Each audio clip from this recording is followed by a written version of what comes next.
was in New York for a really long time. Yeah. And I lived in Central Virginia for 9 years and then here. Okay. Yeah, I So remember you from New York when you were connected to Yoga Journal, right? when I was what? Weren't you working for Yoga Journal for a while? I was writing for Yoga Journal and Yoga International and Lions Roar and a bunch of different, Everybody. yeah. Anybody that invited me, basically. Yeah. Yeah. But I had a column. I had a variety of columns back to back for years in Yoga Journal. Yeah. That was fun.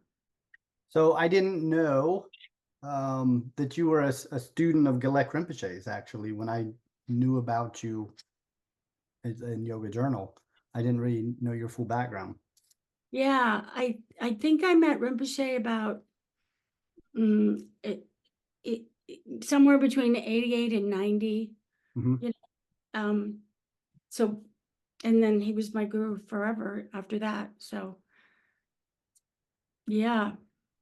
I Well, yeah, maybe go ahead. Sorry, I didn't mean to interrupt you.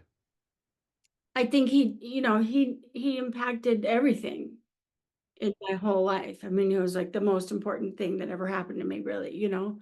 And um and so definitely affected the way that I taught yoga and evolved the pedagogy of how I taught yoga and practiced yoga.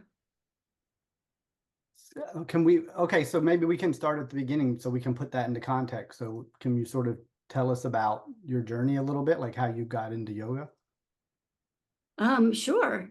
Well, I went to college in 1971, and I went to a small college in Southern California in the early 70s, where everybody was doing yoga and doing drugs and doing alternative religions. That's what they were called then. And so this little college that I went to had a requirement that you take a PE class, and I was not good at sports, so I took yoga, and I just kept doing it ever since then. And I had this amazing yoga teacher, and I feel bad because I don't know his name, but and I don't think a teacher could teach yoga like this in a college these days. But then he was really a yogi. So we did fasting, we did all kinds of kriyas, purifications, drinking like 10 cups of salt water in 5 minutes and purging and the whole thing. And we went on a retreat in Joshua Tree Desert. And, it was an incredible experience and completely out of my, personal experience at that point. I was like 18, or 19 or something like that. And it really, I can't say like, I was like, wow, this is what I'm doing forever. I just kept doing it. Um, and I was very much a spiritual seeker. So pretty much most of what happened to me in the 2 years that I went to this college shaped my whole life. And the only other thing that really shaped my life was when I met my Buddhist guru later. So I kept doing yoga, and then I learned transcendental meditation, and I got a mantra. And then when I moved to New York, I moved to New York on a fellowship to the Whitney Museum, but it only paid like $60 every 2 weeks. So I got a job in a health club, and I said, why don't you let me teach yoga? And they were like, okay. Um, and I was a dancer. I had an MFA in dance, so I knew how to teach a class of movement. I knew how to organize it. I knew how to take a person from not knowing they have a body to actually doing yoga and progressing them. But I got Richard Hittleman's 21 Days to Yoga book at a used bookstore, just as a reference. And I started teaching yoga, and I've never stopped. That was 1978. Okay. So can we pause? Let me ask a couple of questions. You said a lot of interesting things. The one thing that strikes me, because I always ask, like I hear this So I know on some level it's true, but then the question's always why. So you're saying like this yoga teacher couldn't teach a yoga class like this at a college anymore. Yeah. I mean, because I had similar experiences, but it's like, why? Why can't they?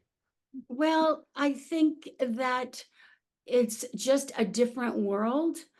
I mean, my teachers in this particular little college were, like all stoners and, hippies and, I mean, it was a very particular education. They were also brilliant, you know. Um, but I think that the way that colleges are run now and universities, they just have a lot more regulations, and this class would have to be approved by so and so and fit into a certain box. And I don't think you can tell your students to go home and drink, 10 cups of warm water with salt in 10 minutes, and and that's going to be a great way to, eliminate toxins. Uh, I think that teacher might lose their job. But and that's it's so it's there's a great loss in that too, right? It's like there was there you it's like whether or not maybe that practice is a good one or not, I don't know. But the whole thing, it's like there's an experiential aspect to that, like just getting thrown into something completely new that has a really interesting and profound effect on somebody, which I think is useful. I completely agree. And, at that time, I was just open. I was just a kid and I was open. And I somehow miraculously just picked the right college for me at that moment in my life. I came from a religious background, not strict, and not strange, just mainstream American Protestant. My father was the minister, very, very liberal. It was all about love and goodness, but I didn't believe in God. That wasn't there. And so I felt this sort of very strong spiritual yearning, but I didn't know for what, because I knew that I knew that I wasn't resonating with, the kind of God um, thing at the Protestant church. Even though I thought the people were great, and I didn't hate it. I didn't, wasn't harming me, nothing like that. I just didn't get it. Um, so I think that this yoga teacher um, was, very important for me, because he put us on a spiritual journey, but it was not conceptual, as you said. It was experiential. And so I was like, sure, I'll try it, and then you do have an experience, and it's yours, and you can figure it out. You don't, a teacher is helpful, but it's also your experience, and you can make sense of it. And I think that's why it hooked me. Yeah. I've talked to so many other people from well, your generation, but several on either side. And there's always this sense, there's always a type of adventure tied to the whole thing, this Mhm. experiential thing that happens and then sets somebody off in a direction, which I guess like Campbell would have called it the hero's journey or something like, or Call of the Wild. It's kind of this run through, and it's I don't know. I hope people still get to have this opportunity today, but it is weird. There seems to be so much red tape. It's kind of strangled a little bit because I don't know, it's odd. Like marijuana is legal now where it wasn't then, but now there's this red tape. So it's like there's this weird situation Mhm. we find ourselves in today. Yeah. And I think also that yoga in particular, and we'd say this about probably some other spiritual paths, but yoga in particular has been so deconstructed. This teacher was amazing because he didn't deconstruct it. We did asanas, we did yoga poses, and I remember that very well. But we also had philosophy. He gave us Dharma talks, and we went in, we meditated. And like I said, we went to Joshua Tree Desert, and the retreat was silent. We were just supposed to walk around in the desert by ourselves all day. And then we got together at night and we did asana again, and then we cooked over the campfire. I mean, how cool, right? And now yoga is exercise, and a friend of mine who's a yoga teacher told me that she discovered one of her students. She just discovered that one of her students who's been doing yoga for some time, several years, never heard of Patanjali. So that's, Patanjali, the Indian father of yoga. So this is just not being taught. It's exercise, and it's, just become a totally mainstream form of a way to exercise, which isn't evil, but it's not a spiritual journey, you know. Yeah. No, I know. It seems like this wave of teachers, because I wasn't part of New York. You guys were older than me, and I was not in those cities, the big cities at the time. But I would read things and hear things, and it seemed like there was like all these amazing teachers in New York and California who had been to India and studied with these Indian teachers in America, and there was this kind of mystical thing happening, and then all of a sudden it seemed to be gone. Yeah, I think when I opened my yoga studio in 1998, um, it was it was such I just the right time. It was like right time, right place. And I thought about it so much, like why was that the right time and the right place to open a studio where the owner and the head teacher, me, and I trained every teacher there, um, was a Buddhist, And so now in every yoga class, they say that they make the teachers, you must give a Dharma talk. Nobody even heard of a Dharma talk then, and I don't think they know what a Dharma talk is now necessarily. But I did because I was studying Buddhism, and I would give a little talk, and then I would find a way to, it's really somatics. I would find a way to teach asana from that uh, the topic of the Dharma talk. So it was much more than bending and twisting and touching your toes. And people flocked to it. So there was, I thought maybe the baby boomers are, their kids are moving out, or, maybe there are people are in transition, but you know what? Everybody's always in a transition. And somehow, you know, we're, people are looking for that kind of inspiration and that kind of connection in their mind and their body. And still, you think? I think so, but I don't know if I think there's very few places where you can find that in yoga. I think that I don't know what happened exactly, except that consumerism and the thing that I've been thinking about a lot too is that spiritual paths are not meant to be materialistic. They're not meant to be consumeristic. And I mean, I charge for my classes, so I'm not, I'm doing that. But what happens is I see this now with meditation, which is everywhere, gotten really popular. People aren't afraid of it anymore. There's lots of apps, etc. But but the meditation is being sold like this. Do this meditation and you won't be scared. Do this meditation and you'll be able to relax when you go to the dentist. Do this meditation and you'll be able to release that extra weight, etc. Right? So we've taken something that is non-materialistic and put it in our materialistic box. And now meditation is transactional. So, it's not really transactional. Yoga is not transactional. Prayer is not transactional. None of this is transactional. It's experiential and it's practice. And you have to be willing to just keep practicing without, looking for a very specific result at any point, or wanting to get high in yoga, wanting to get high for meditation. Um, I think people are doing breath work that way now. Like you come and you learn these, you don't know about that, right? Where it's like they're actually selling it like that. Come and do this breath work and you'll get high. And okay, but I don't think that's a path. That's not a practice or a path.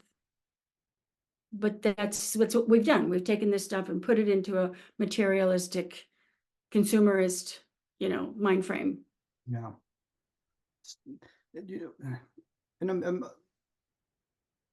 what do I want to say? So we've been this country basically globally at this point, but it's been a consumerist culture for a long time. So I think when yoga came in, like we can say the boom generally in the 60s or 70s, it came into a consumerist culture, but it somehow kept it off of itself for a long time, and then it seems to have collapsed somewhere in the 2000s, I guess. Yeah. Just because it Well, was new or what? I think that I think that the trajectory, the arc of what happened, and I'm not 100% sure about this, but I think is that a lot of the early yoga teachers really taught just like their teachers. And they were hippies and they were using, Sanskrit words and, they were just so far out of the mainstream that the vast majority of the population thought it was weird. They just thought it was weird, and um, and it got less weird. I mean, like in my case, for example, I was definitely a hippie when I went to college, but I didn't go to India until later. So I got a master's degree in dance. And like I said, I learned how to teach movement. And so I know like beginning yoga class doesn't mean you just go slower. You know what I mean? I can actually teach yoga and I have a methodology and a pedagogy for that. And so I was able to teach this material, this content in a way that wasn't weird, and I looked, I'm very ordinary. I'm an ordinary American girl, you know?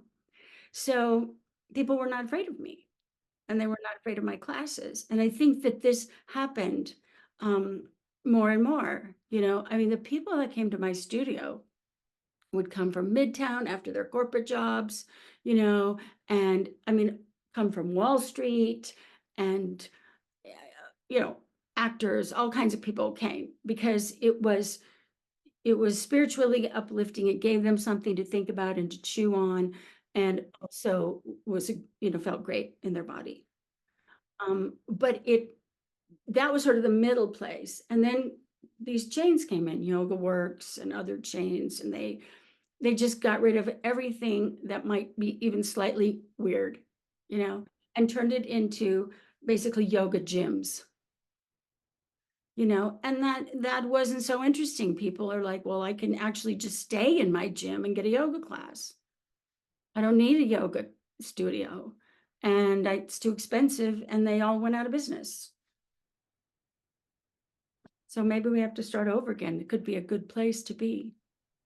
Well, yeah, that's kind of, I mean, how I've been thinking of it lately. Like, things have their time and they ebb and flow. And all the original teachers like you are still here. It's not Yeah. like wisdom's gone, right? So maybe there just needs to be this transition, the birth of the first one and the death, and then it'll resurrect into something Hmm. hopefully happening right now. Hmm. Hmm.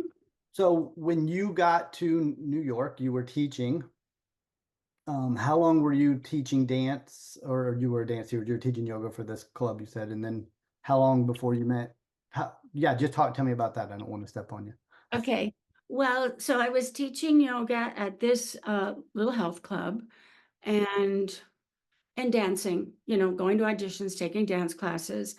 Um, and I never had any money, hardly any money. So I figured out things I could do for trades, because I was giving concerts. And one, I got to use a big room at the Tompkins Square Library, and I got to use a big room at the YWYHMA or whatever it's called, like the Hebrew, like the YMCA, but Hebrew. Um, in exchange for teaching classes. So I taught a class on Wednesdays and I taught a class on Saturdays and I taught yoga. And if they didn't care, whoever came. So I always kind of had my toe in that. And then eventually I became what we call a book Buddhist. I started getting interested in Buddhism. And I went to East West bookstores, which was on 13th Street and Fifth Avenue. And whatever money I had, I spent it on books there. And, some of these books are impenetrable because they're deep Vajrayana, Buddhist teachings, and you're not supposed to be able to understand them. They're secret teachings, or what they call self-secret. Like you read it and you think it's poetry, but it's actually, layers and layers of teaching. So I was trying to, be an autodidact Buddhist. And I knew there was Zen and there was Tibetan. And I went to see the Dalai Lama when he came, and I went to a few different things. Um, and then I just through my reading, I felt more drawn to the Tibetan Buddhist, um, lineage. So I went with my friend to see the Dalai Lama. He came to New York. And so she and I and, 35,000 other people were there. And I ran into a guy that I knew, who was really a friend of a friend. His name is Rudy Wurlitzer. And I didn't know he was a Buddhist. And he was older than me and big like a bear, and he put his arm around me and he said, I'm going to give you a reading list and I'm going to help you find your guru. And he started taking me to different Buddhist teachings in New York when different, Rinpoches would come in, Tibetan Buddhist lamas, called Rinpoches. And I went to I went to Tibet Center and different places. And, no teacher was really clicking with me.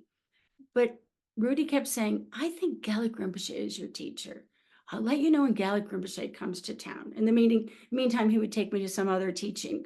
And they would have a jar and it would say donation $20. And Rudy would pay for me because I didn't have any money. And then we were at our mutual friend's Philip Glass's house. Oh, It's the East Village in the mhm. 80s. Yeah. And, Philip was famous, but he wasn't as famous as he is now. Yeah. And Allen Ginsberg would be there and Robert Wilson and lots of people. And Rudy was like best friends with Philip. And, it was just like the East Village was like that. I was a dancer. And so these were my friends.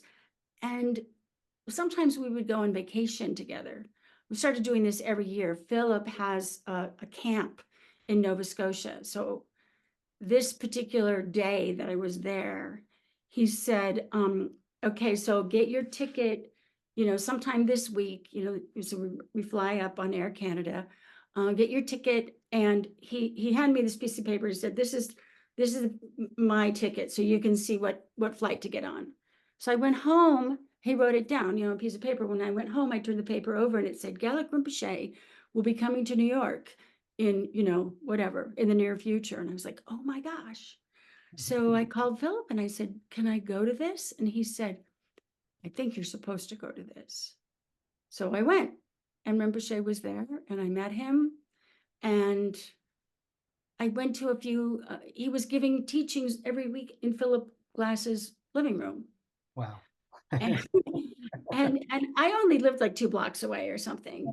And so I started going, and then after a while, Rinpoche invited me to come and sit next to him, and he gave me refuge. Mm. But I didn't even know there was a thing called taking refuge, and I didn't know that he gave me refuge. But he gave me a practice on a piece of paper, and I showed it to Philip, and he said, he gave you refuge. That's a big deal. And anyway, I started doing the practices, and Rinpoche was so nice, and it was easy to be with him, and it, Mhm. just went from there. That's that's such a wonderful story. Like I can just imagine it. It's like this continuation too, right? All the way from the beats to the present moment. You're like sitting in history, like a continual.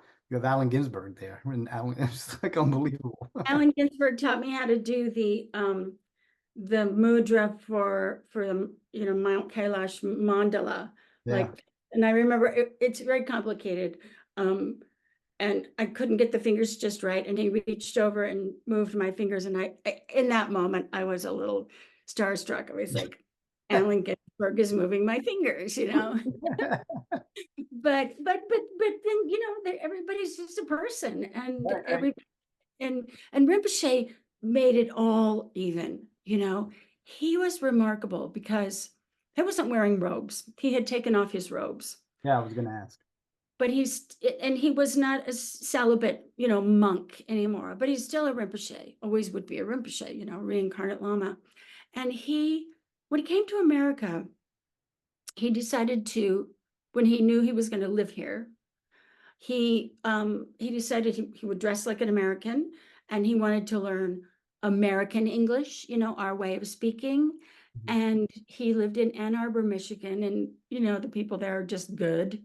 Yeah. And so they helped him. But he did that because he didn't want to make a barrier between us. We didn't have to bow to him.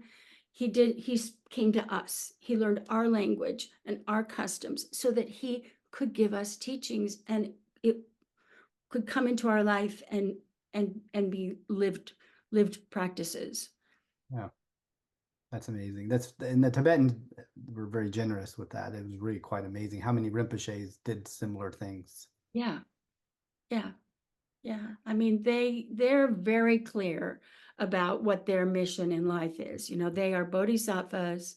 They don't have to, debate that or think, am I worthy to be a bodhisattva? Oh, Or do I dare? Or what do I have to? They don't think any of that. They're just like, from the age of 2 or 3, they learned about being a bodhisattva, and that's what they do. That's who they are. yeah. Yeah, talk about purpose-driven life. Um, okay, so now here you are in this amazing situation. You found your guru, you're teaching yoga. How do you proceed like this? So for me, I'll just share and then you can sort of tell me if you have a similar situation. Being in the yoga community and then being a Buddhist was sort of like two different things. And I Mhm. always wanted to figure out, I want it to be one thing. I don't want to do this over here and this over here. I want them to be together. Does that Yes. make sense? So I struggled with that as a newbie, as a kid. I mean, I've resolved it now, but did you experience something like that? Yes, I did. And I could get into singing, Gopala, Gopala, Devaki Nandana Gopala, because it's fun, you know. Um, but and I'm not a scholar at all, but my understanding is that yoga is not the same as Hinduism or Buddhism or Vedanta or Jainism or Samkhya. It's its own, you know, um, darshan. It's its own view. I mean, darshana means point of view, and it's its own view. It's one of the 6 philosophies of India, so it doesn't have to be Hindu. It's just that's been married together for many, many years. So I really I was really dedicated to my Buddhist practice, and it's who I am. It's the filter through which I see the world and live. And was really spending a lot of time with Rinpoche then, and going on tons of retreats and hanging out with him and doing deep practices. And I didn't want to do something else, but I really like yoga. So I just started teaching it my own way, and people came, and enough people came that I thought there was starting to be a schism between me and the yoga studio that I was teaching at, Oh, really? which makes sense. Because of that. Well, I just wasn't in the right place. Yeah. I wasn't in the right place. They had a rule that if you taught there, you had to come once a month to their sort of kirtan. um, it was a kirtan and a puja thing, and I didn't like it. I didn't hate it, but I didn't like it. Like, I would go at the last possible day of the month that I could go, and Mhm. I just didn't resonate. Yeah. But I couldn't wait to go to see Gelek Rinpoche, and meditate and all these other things I was really on fire with. So I just had to find my own place.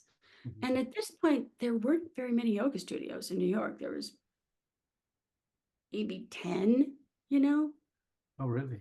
10 yoga studios, What time maybe are we talking here? What time frame? in like 95, 96. Oh, okay. So there was Dharma Mitra and there was Jiva Mukti and there Yeah. was Integral and Satchitananda and One World up on the Upper West Side and Iyengar, and Yeah. that's about it, maybe. And then there were a couple small ones. There was one called Urban Yoga, and I got a job there.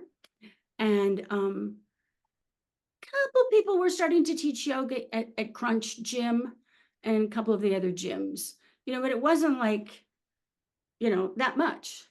Yeah. So I started to teach. I taught at Urban Yoga, and I rented a space and I taught there.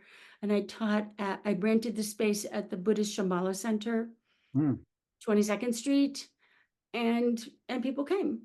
mm, And it was a vinyasa yoga, strong, pretty strong class. Um, but I I started to integrate a lot of what I was learning from Rinpoche into the class. And Rinpoche came on Tuesday nights, and on Wednesdays, the stuff all came right back out into the yoga class. yeah. So, oh, he didn't come to your yoga class. I Oh, mean, no, no. went to him. He knew you taught yoga though. Did Yeah, did he have yeah. any thoughts about that?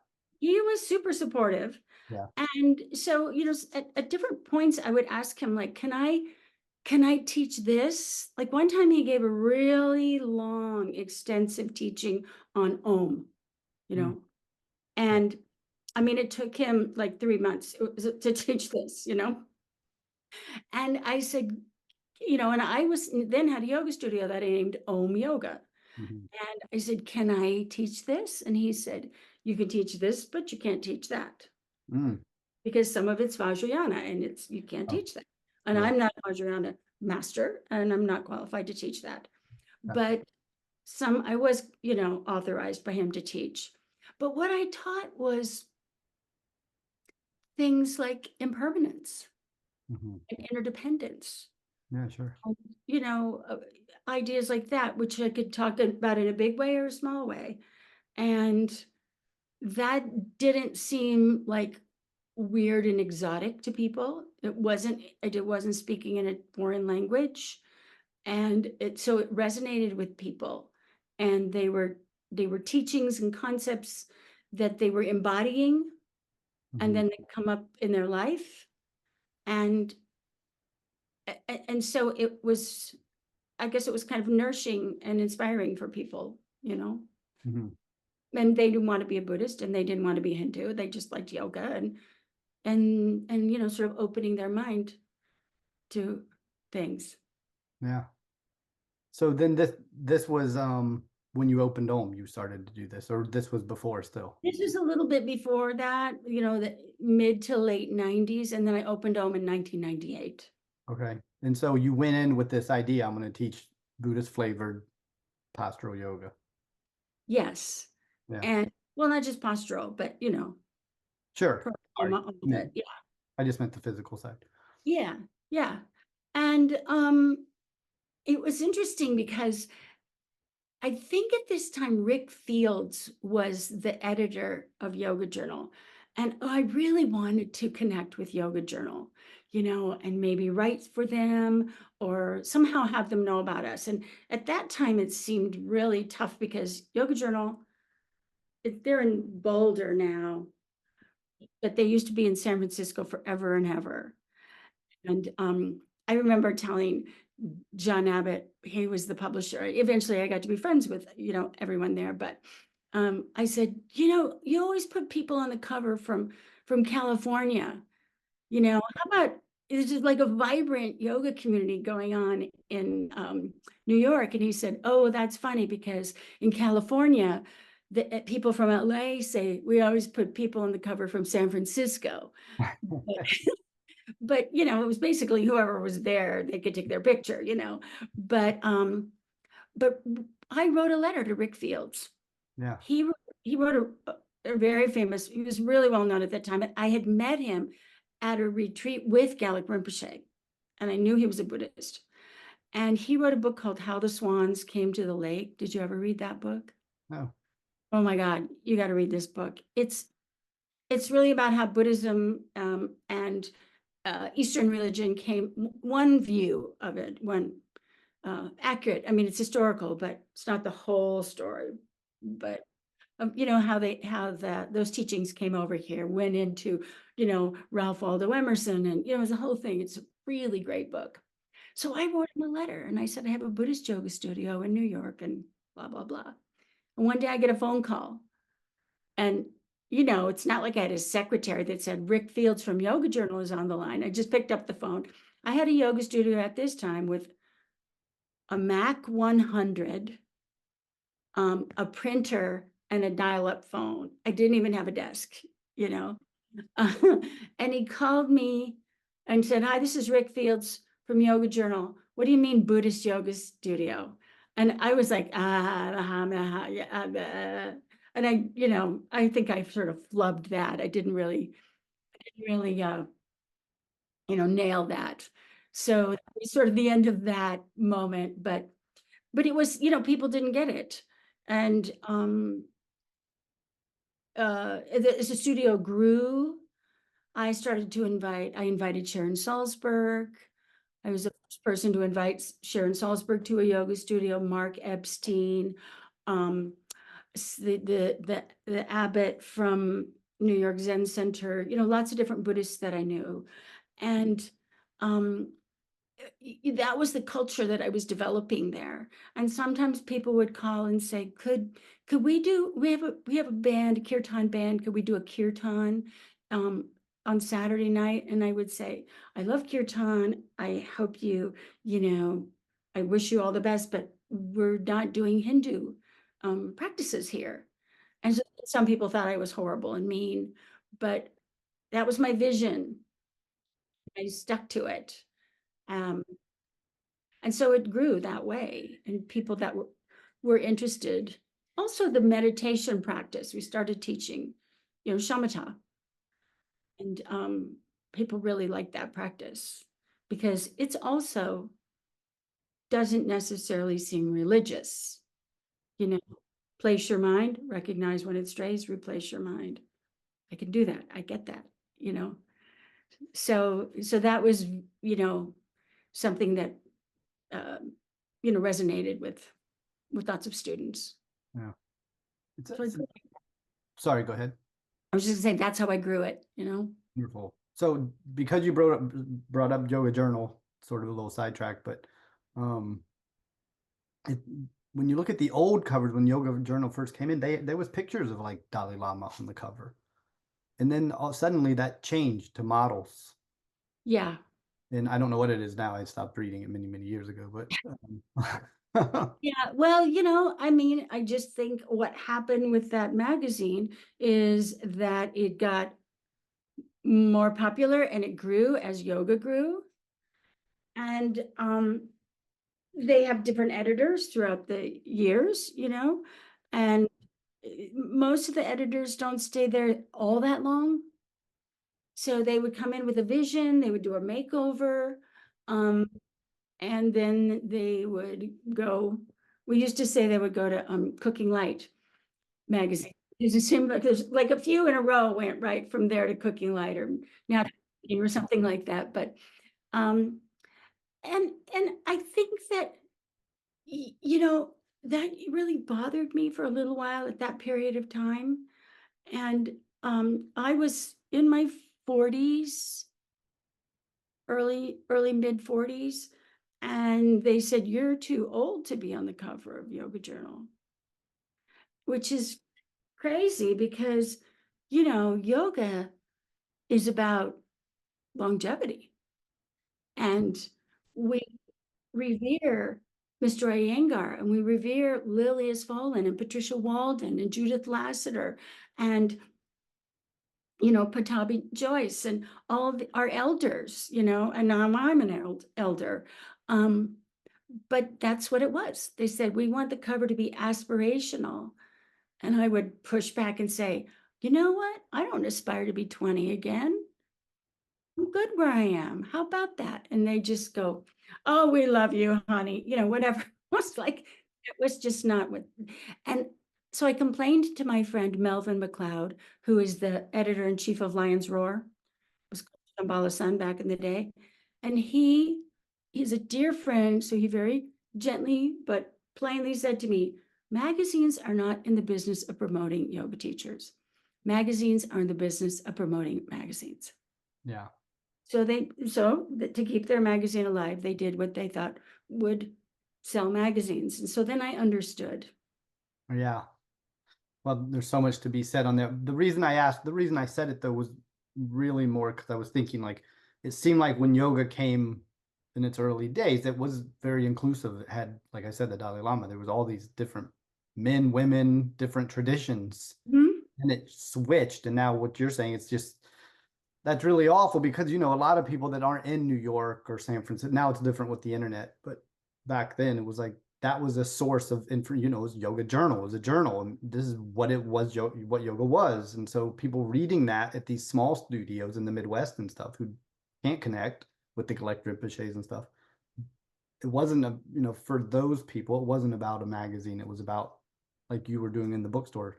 It was knowledge and information. And so that morphed people's views of yoga. So it's not hard to see the big box yogas now.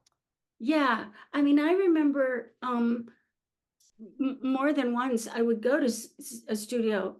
One time I was at Yoga on High in Columbus, Ohio, and I can't remember where I was at this other time, but people would come in with the magazine and ask me to sign it because they really liked the column. And it was just a teaching column, like here's a sequence for beginners. But in the instructions, I would put Dharma, into the instructions. It wasn't just, lift your arm up and bend over, and one woman came and she said, I loved your chapter. I think it was a chapter in my book, Yoga Body, Buddha Mind or something. She said, I loved it so much that I Xeroxed it. And I made copies for all the students in my teacher training. And at first I was like, oh my God, A, that's illegal. B, didn't they buy the book? And three, I thought, I love you. Thank you. That's nice. But yeah, these were teachings that we were sharing and we were learning from each other. And it was amazing time. Yeah, I mean that's why your name sticks out to me because it does seem like, in my memory at least, you were one of the only ones who was attempting to do Buddhism and what was understood to be yoga in that period. Yeah. Mhm. So, okay, so then how long was the studio open in New York? 15 years. Wow. Yeah, we moved to a different location after 5 years because the building we were in was getting torn down. Mhm. And so then we had another space that was really big. And there was 5 yoga rooms in it. It was probably too big. I don't know why I did that, but I did that. Mhm. And and and I had it until 2012, and the lease was up and it was not renewed. And for me personally, at that same time, my marriage fell apart, and I didn't know really what I was going to do. And then I actually met a guy, and I just moved out of New York to be with Mm. this guy who I've been married to now for almost 12 years. So, you know, it was the end of an era. Yeah. But go ahead, sorry. I was going to say, and somebody asked me, I think like Mind Body Green or one of these, kind of blogs interviewed me at that time and said, what will you do next? And I said, or are you going to have another yoga studio? And I said, I think if I ever have another yoga studio, I just want it to be really small, Mhm. no sign, just word of mouth, like a speakeasy, Mm. so that only the people that really want to be there are going to be there, and we'll be together. And I still like that idea. Yeah. A speakeasy yoga studio. That's funny. So So it was a bunch of causes that you left New York. It wasn't just like the changing of the culture and you had to leave sort of feel. No, it was like a bunch of things happened all together, and it was so, a bunch of big things happened all together, and that was so, like you can't really ignore it. Yeah. It wasn't one big thing, it was a bunch of big things. And it turned So, out to be a good decision. yeah, Yeah. it did. I And mean, the truth is that then after that, a lot of other yoga studios closed. Some new ones have come, but a lot of them closed, and then the pandemic. Um, but I found my true love, which is, you know, that what's better than that?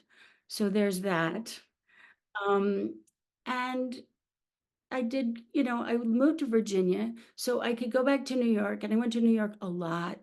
I came back and when I closed my studio, what happened was practically every studio in town. By this time, there were like 300 studios. There were lots of yoga studios. But a lot of the yoga studios reached out to me, the owners, and they said, if you want to teach here, let me know. If you want to do a training here, let me know. Come on over.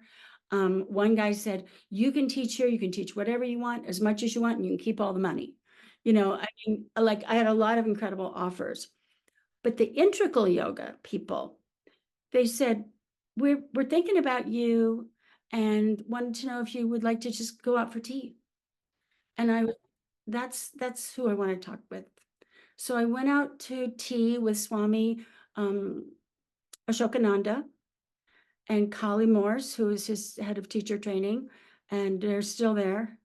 And we got some iced tea and we walked over to the river and we sat along, the river in New York, and we just got to know each other. And then they said, we'll make it work for you if you want to do anything here. So I have had a partnership with them since then. And I went up there and I've taught at least 300-hour teacher trainings. And I think like I taught lots of things, workshops and trainings over the years there. And even if I'm not teaching, they have one single room with a bathroom that they sometimes let people stay in if they don't have a teacher there, a guest teacher. So that's my room. oh, And I nice. stay there sometimes. Yeah. That's wonderful. So I kept my connection, and that was easy in Virginia because you just get on the train and go up. Um, and I had a yoga studio in Virginia too for a while. But that was difficult because it was super conservative. It was in the same city as Jerry Falwell. Oh, Yeah. So a lot of people really thought yoga was evil and the devil, and meditation was the devil. So it was a tough crowd. You know, it worked for a while, and then I closed it because I had to get a hip replacement and I just couldn't teach for a while anyway. So so when you ran your so did you design your own teacher training, yeah, the curriculum, and were you able to use Buddhist materials in there? yeah, Yeah, yeah. But so there was a journey there with Yoga Alliance over many years. that's what I was referring to. Yeah. So Yoga Alliance didn't exist, when I started my studio. But a few years after that, it did. It started up. And they had, outline like they do now of what you have to, how many hours and what, not as organized as now, but, they had that. And they did not accept Buddhist teachings. And I was really pissed off about that, because I said, yoga isn't Hindu, yoga is yoga. They said, oh, we love Buddhism. It's a beautiful sister practice, but you're going to have to teach the Bhagavad Gita, or you're going to have to teach, the sutras or something like that. So I said, okay, I will teach the Yoga Sutras, and I'm still going to teach Buddhist meditation. And so my 200-hour was more like a 300-hour because there were more things I wanted to include in it. But Yeah, I knew how to put that program together because, like I said, that's what I learned in graduate school. And I had developed a pedagogy that's based on Buddhism, really, when I think about it now. Like the language that I spoke, like everybody says things like this now. I invite you to blah, blah, blah. But back then, nobody said that. Everybody said, I want you to put your leg here and I want you to do that. I'm like, that's not the way to talk to people. You want to give, I want to give you a practice. You're not here to make me happy, you know? So there was lots of ways to, you know, the pedagogy was developed out of that. It's not about the teacher. It's never about the teacher. It's always about the student. But yet, as a teacher, you have to really be yourself. That's one of the main transmissions of the yoga teacher is that yoga is about being who you are. That your core is basic goodness. That's Buddhist. And you can connect to that, and you don't have to try and be good in class. You don't have to try and be special. You just be who you are. And that's the transmission from the teacher as well. If the teacher is showing off, that transmission doesn't happen. So the pedagogy and the teacher training and the content of it all grew out of the Buddhist practice. I thought about it a lot, over years, and refined it over years.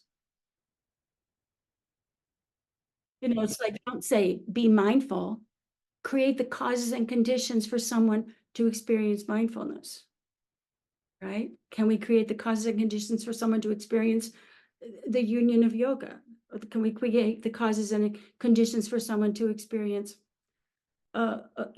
wakefulness or letting go? Instead of just saying, let go, relax. If you tell somebody to relax, it makes them nervous, right?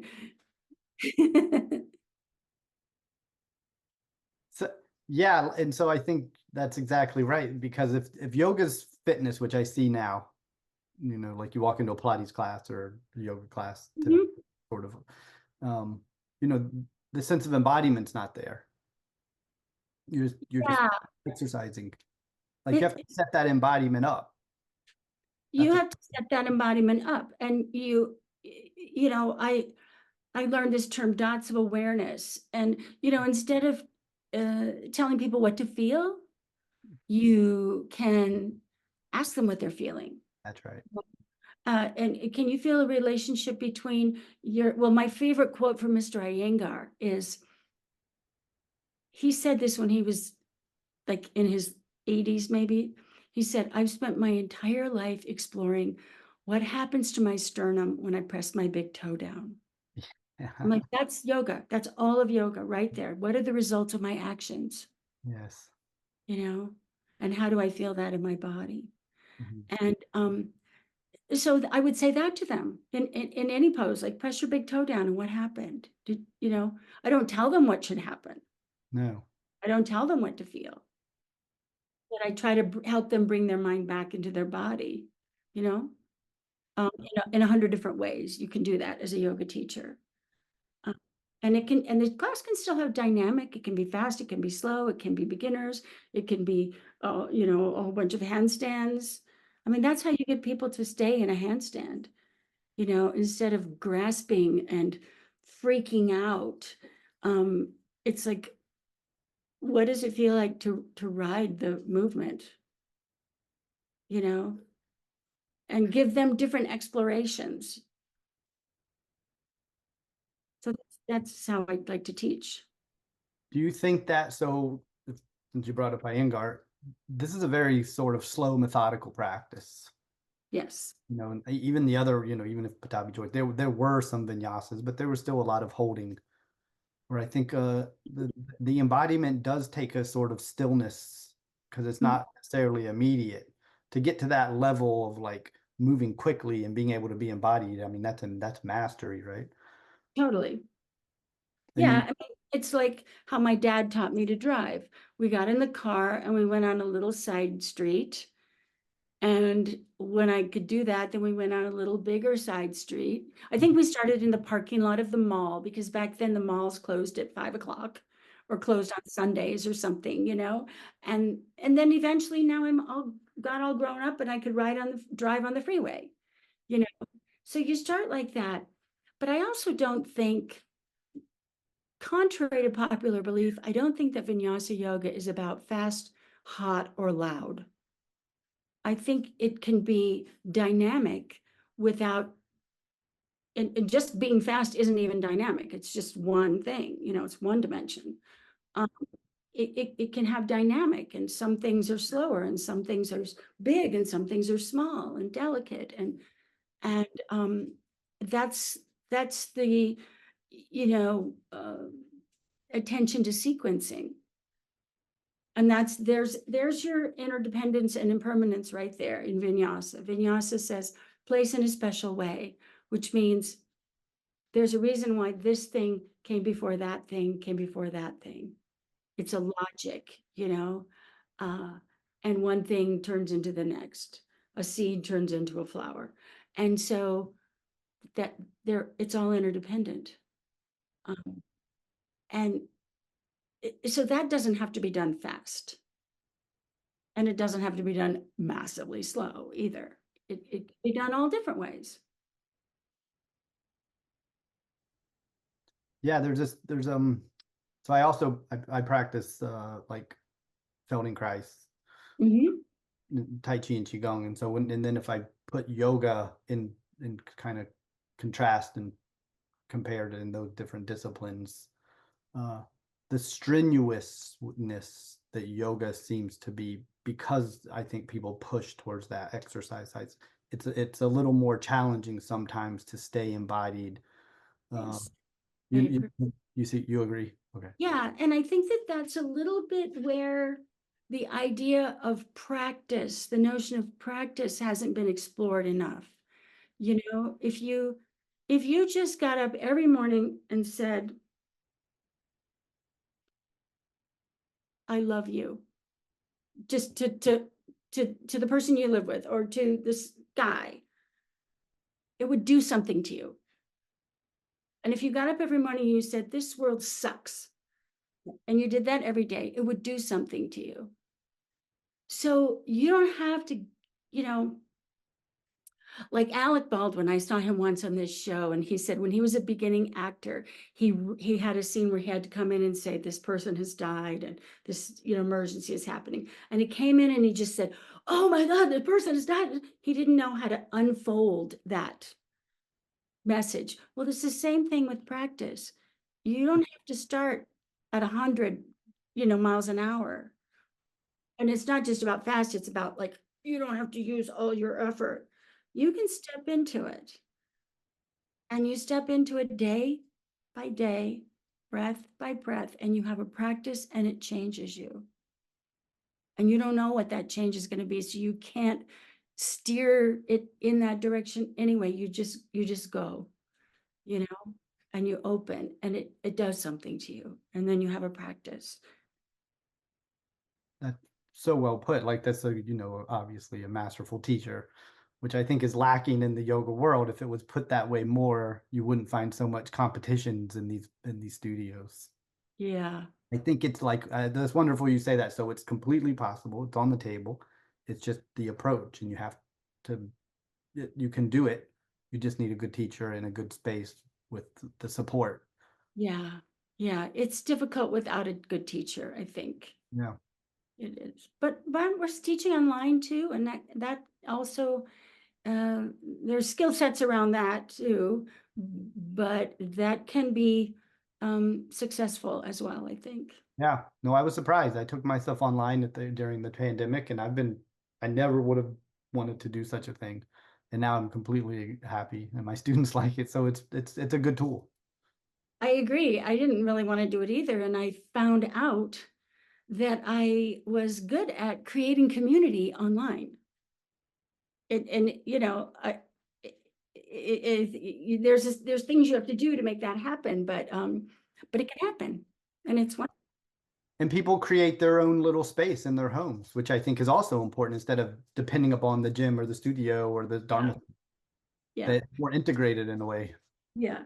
I mean, it is nice if you're in the room with the teacher and they can make hands-on adjustments, but you can make verbal adjustments Yeah. online, and it's really good. Yeah. You have to be more dedicated to do so. And I'm also an Alexander teacher, and Mhm. there's different methods, but the one where it's verbal, where student teachers don't put the hands on, that requires a lot of effort on the student side. But I think Yeah, it pays off more in the long run. yeah. Well, then it really becomes their work, Yeah, you exactly. know?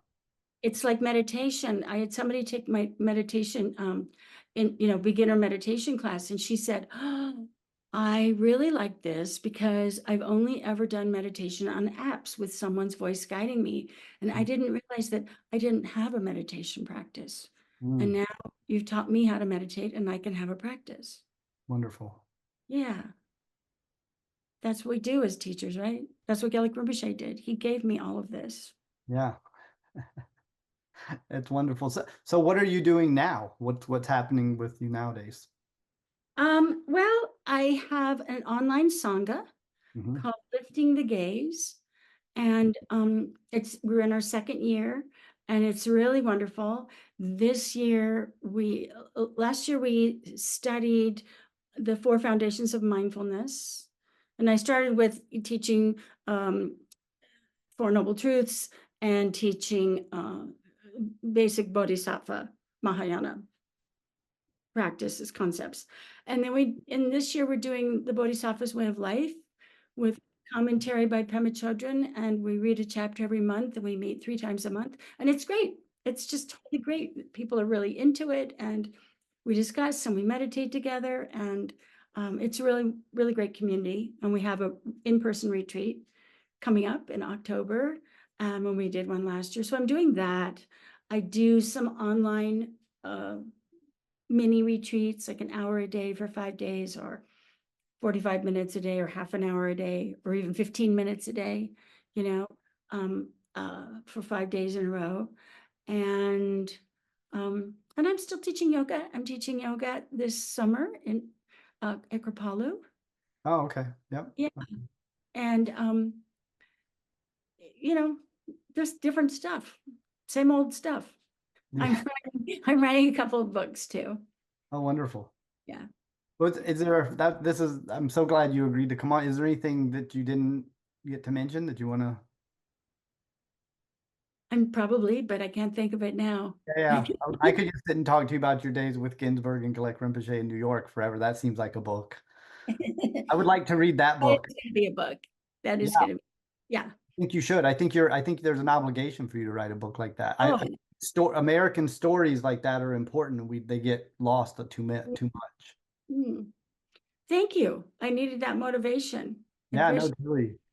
I do also have a Substack that is called Drip Drip Drip, which is a quote from Gelek Rinpoche. He said, "Drip drip drip, the bucket fills," and that comes out every week, and with a different teaching each week. Oh, And wonderful. yeah, so keeping busy. Oh, good. Yeah, I was on Substack, but now I'm just on Patreon. I'm not on Substack anymore. I mean, I still am, but I don't do anything with it. But I can put it in the show notes and link it for people so they can find you. Great, thank you. Well, it was wonderful talking to you. This was a privilege. Thank you. Thank you. Thank you. It was a privilege for me too. It's great to meet you.